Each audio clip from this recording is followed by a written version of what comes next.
Hello guys, welcome back to my YouTube channel. Today we're going to talk about high-end luxury good lenders, aka pawnbrokers. You know, the ones that lend money on high-end watches, diamonds, artwork, and even ladies' Hermes Birkin bags.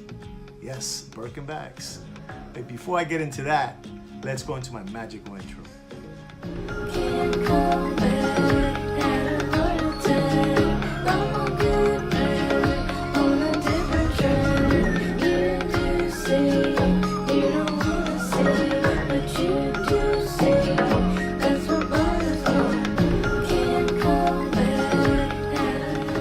So I'm back, guys, and we're gonna talk today about pawnbrokers. You know, we got two kinds of pawnbrokers. You know, we got the Gold Rush pawnbroker, you know, which pawns guitars, drums, trumpets, computers, iPhones, gold, some watches, and so on. You get the idea, right? And then you got your lenders, your high-end lenders. They're the ones that pawn, you know, artwork, you know, a Picasso, so you can understand me. High-end watches, you know, high-end watches, and handbags, diamonds. You know, these are two different pawnbrokers. You know, you got the Gold Rush pawnbroker, and you got the high-end luxury lender, aka pawnbroker. You know, the Gold Rush broker probably has in his safe probably any given day $100,000, and the high-end lender has in his safe probably $5 million. You know, so you have these two different brokers. They broker in different forms, and they pawn in different goods. You know, in different goods. But there are pawnbrokers. But one is just a little lower, and one is a little higher. So no talking bad about the Gold Rush pawnbroker, and not talking bad about the high-end lender pawnbroker. They're both of them are brokers. But what happens is, right now, at this moment that we're living in right now, with inflation, with the recession, and all that good stuff going on, gas is going crazy, and the war going on, a lot of people are pawning. You know, if you have to pawn something because, you know, your situation takes you that way because you don't have, you know, food to feed your family, then that's fine. You know, that you have to pawn something so you can move on with your life and your family and take care of them. But if you're pawning because, you know, you don't want to get off that Range Rover or that Ferrari or that Lamborghini or that Porsche, then, you know, you're pawning and you're still going to be in trouble, because sooner or later you're going to have to get rid of that go fast car, you know. But if you are pawning for reasons that you're going to, you know, pay the roof that your family lives under, it's not a problem. So let me give you some examples of what's going on today. A lot of the secondary watch dealers are doing a lot of pawning. They're pawning a lot of their watches to these high-end luxury lenders, because they're the ones that have the money to do that. You know, you can't go to the Gold Rush and ask the pawnbroker in Gold Rush for $500,000. He just doesn't have that amount. You know, he just doesn't deal with that big amount of total amount of money of pawning something. So they go into this, I call it the secret society lenders, pawnbrokers. You know, they go see these people. These people charge a juice of 3 or 2, 3 or 5%. So an example, you know, you have this person that has a package of watches. He goes to see it. He goes to see this high-end lender, and he goes to see him, and he shows him what he has, and he's asking that his watches that he has in that package is worth $500,000, and he's asking this high-end lender for $250,000. The high-end lender looks at all the watches he has there. These are just all examples, and he tells the customer that he looked at the watches, and he can't give him the $250,000, but he can give him, just give you an example, $200,000. This happened sometime in the beginning of the year, let's say February. So these secret society lenders, because they're just hush hush, you know, because these are big amounts, you know, these are big amounts. When they come in there to pawn something, is 200, 100, 200, 300, $500,000. And so it's a very, very, very hush hush secret society. Nobody knows, and if you know, it's somebody recommended you to this person. And they charge a 2, a 3, and a 5% juice. And the way they work, they give you the money, they lend you the money, and every month they expect you, every beginning of the first of the month, they expect you to come in and pay them the juice, you know, the interest. So this, like I said again, every beginning of the month, they expect you to come in and pay them the juice, that 2, 3, or 5% juice. So he comes to see him. Here goes the story. He comes to see him. He says, I need $250,000. The owner says, look, I can give you for this package $200,000. So now the customer says, you know what I really need is, I need a 250. There's a 59.90 Patek Philippe rose gold blue dial, blue jean dial that I want to buy, and I need this money to buy that watch. The pawnbroker says, what I can give you is $200,000 for the package. I can't do more than that. The customer gets up and he leaves. There are not many brokers out there in whatever city you're from that can pawn that amount. So he goes around and thinks about it. He tries to wholesale the watches, you know, tries to wholesale it, the package that he has. You know, there's no money in the street. So he has to come back to that pawnbroker and pawn those watches that he had and get the $200,000. So give him the $200,000. The owner tells him, I expect you in 30 days to come back and pay me the juice. Every month you come in, every month and pay my juice. If you take 2 months, after the 2 months, I'm gonna call you up. I give you to such day. If you don't come in, I'm gonna sell the watches. Deal, they shake him, bum, bum, bum. There's not much paperwork in this subject. It's like I said again, it's like a high society pawn lender. Okay, boom, boom, he's gone. The first month comes in, the gentleman comes in with the juice, he pays the pawnbroker. The second month comes in, he pays him, and he takes out the goods. No problem, right?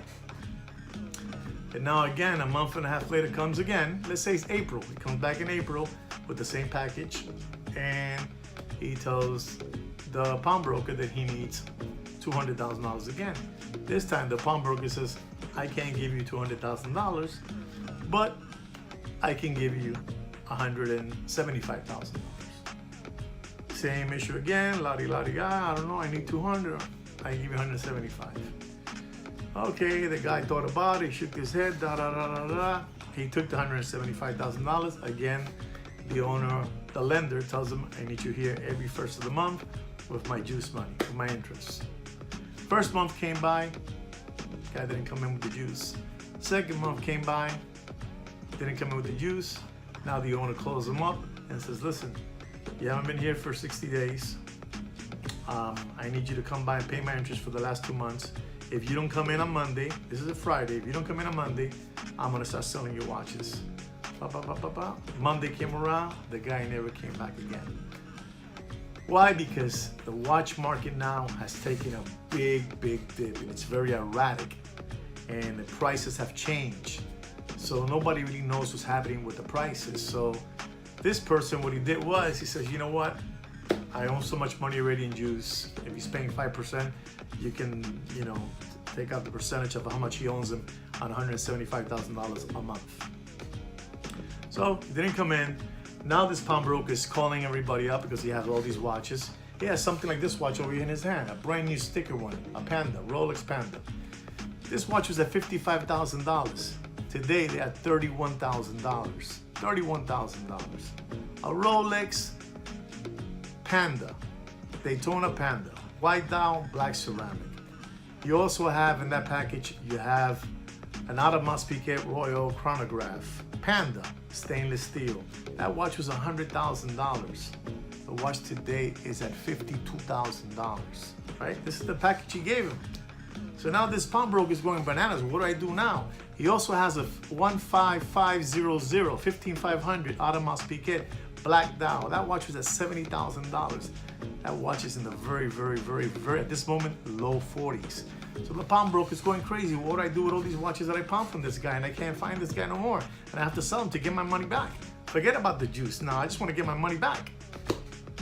So what's happening right now, guys, there's nobody can tell what the prices are on these watches. They're all over the place. And these people are pawning watches. The ones that are pawning the most watches at this moment are flippers, watch dealers, even collectors, even the ones that are just playing with watches. They're pawning watches. So this person that I know, which I really know this person really well, he says to me, I have so many watches that I don't know what to do no more with these watches. So he's been calling me up to ask me, what do you think is the realistic prices on these watches? So he called me up regarding the Rolex Daytona. And I told him, I said, listen, high-end lender, this watch in reality, right now, this moment, that's a $30,000 watch. It ain't 55 no more. It's a $30,000 watch. And that Panda Audemars Piguet Royal Chronograph, yeah, it was $100,000, $95,000, $90,000. It was. But now it's a $50,000 watch. And that Audemars Piguet 15500 Black Dial, it was $70,000. Not no more. Now it's in the very low $40,000. So even the pawnbrokers don't even know how to price the watches at this moment. They're all over the place. They don't know what to do. So they're calling everybody to find out what's going on with the prices. And to be honest, nobody knows what the prices are right now. I don't even know what the prices are of watches right now. I don't even know. Things are just really crazy out there, guys. And pawnbrokers, high-end pawnbrokers right now, they don't even know what to pay. They rather pawn a Hermes Birkin bag than pawn a high-end watch, because watches are all over the place. Nobody knows. They rather pawn an art piece, an artwork, diamonds. At least they know what that is. But watches are just crazy. Remember, you have a retail price and you have a secondary gray watch market price that these people put it among themselves. Example, you have 100 dealers, they put those prices among themselves. The watch costs you $40,000 and they say, well, now it costs 90, it costs 90 among themselves. And a couple of customers, as you and me, will probably go out and buy that, that premium on that watch. But in reality, these watches come with a retail price. I'm not saying that the watch dealers buy these prices at a retail price. No, they don't.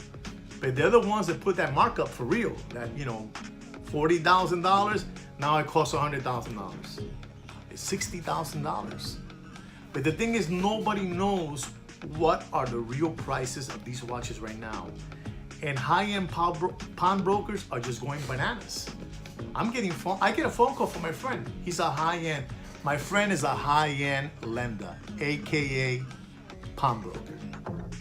And he tells me, he says, listen, Juan, I'd rather pawn a lady's Hermes Birkin bag than pawn a watch. That's how bad it is at this moment. I don't know what to do with all these watches that I have.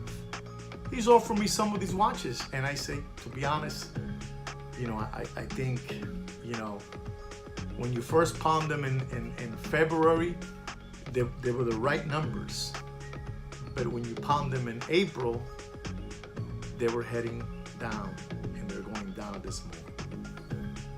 So, we have this that's happening right now, and people still think that watches still cost about $150,000. An example, you have that gold green dial Daytona. That watch went up to $150,000.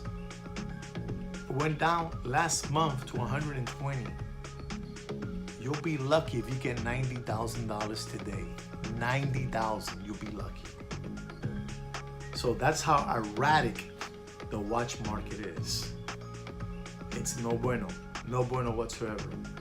You know, and people don't want to tell you that. You know, the flippers don't want to tell you that. The watch dealers don't want to tell you that. The secondary watch dealers don't want to tell you that. Or whatever you want to call it. The ones that play with watches don't want to tell you that. But in reality, guys, we're in a big crisis right now with watches. Nobody knows the actual prices of watches right now. Well, guys, really, I really hope you enjoyed this video of what's happening out there with pawnbrokers, with high-end pawnbrokers. I really do. And look into it, you know, because, you know, the Gold Rush pawnbroker doesn't have a problem with that, because he's just pawning guitars, bongos, drums, Apple phones, you know, desktop computers, drills, you know, all that kind of stuff. But the high-end pawnbroker is pawning these heavy items, you know, and he doesn't know what to do. And those heavy items are this: watches. But they don't have a number right now. We have a fantasy number going on. We don't have real numbers. It's a fantasy number. So honestly, you know, that big boom that we have with watches, it has collapsed. That's just my personal opinion. Guys, be careful out there what you're doing with watches, the way you're buying watches. Well, guys, I hope you really enjoyed my video and you learned something from high-end luxury lenders, aka pawnbrokers. Please don't forget to like my video and subscribe to my channel. And gentlemen, remember always to take care and brush your hair.